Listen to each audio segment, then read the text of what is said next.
Breakup എന്ന് പറഞ്ഞാൽ ഒരുപാട് ആൾക്കാരുടെ ജീവിതം നശിപ്പിച്ചിട്ടുള്ള തകർത്തിട്ടുള്ള ഒരു കാര്യമാണ് ബ്രേക്കപ്പ്. ഇപ്പൊ ചില പയ്യന്മാർ ഇപ്പോൾ ഞാൻ പറയും ഇപ്പൊ എന്താ പറയുക വ്യത്യാസം ആണ് പെണ്ണെന്നല്ല. ഇപ്പൊ എല്ലാവരും പറയും പെൺപിള്ളേർക്ക് എളുപ്പമാണ്, അവരിത് മാറി അടുത്ത ആളെ കെട്ടി അവർ സുഖമായിട്ട് ജീവിക്കുന്നുണ്ടെന്ന് പറയാം. സുഖമായിട്ട് ജീവിക്കുന്നുണ്ടോ എന്ന് അറിയില്ല. ചിലപ്പോൾ അവരുടെ ഉള്ളിൽ അതൊരു കനലായിട്ടുണ്ടാവാം. ചിലപ്പോൾ പ്രട്ടൻഡ് ചെയ്യുന്ന അവർ ജീവിച്ചു പോകുന്നുണ്ടായിരിക്കും, സിറ്റുവേഷൻ കൊണ്ടായിരിക്കാം. പക്ഷെ പുരുഷന്മാരെ സംബന്ധിച്ച് കുറച്ചും കൂടി ഹാർഡായിട്ടുള്ളതെന്ന് വെച്ചാൽ അവർ ചിലപ്പോൾ ജോലിയിലോ അവരുടെ ലൈഫിലോ ഒന്നും സെറ്റിൽ ആവാതെ പോലും പോകുന്നുണ്ട്.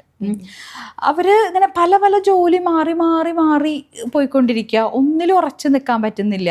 കാരണം ഈ ബ്രേക്കപ്പിന് ഉണ്ടായിട്ടുള്ള ഈ വിഷമാണത്. അവർ വേറെ ഒരു പെൺകുട്ടീനെ കാണുമ്പോൾ സംസാരിക്കാനൊക്കെ അവർക്ക് ചിലപ്പോൾ പറ്റായിരിക്കാം, അല്ലെങ്കിൽ ഇഷ്ടമൊക്കെ ഉണ്ടായിരിക്കാം. പക്ഷെ ആദ്യത്തെ ബ്രേക്കപ്പിൽ നിന്ന് കിട്ടിയിട്ടുള്ള അതിൻ്റെ ട്രോമാറ്റിക് എക്സ്പീരിയൻസ് അവരുടെ ഹോൾ ലൈഫിനെ ബാധിച്ചുകൊണ്ടിരിക്കുന്ന ഒത്തിരി പേരുണ്ട്.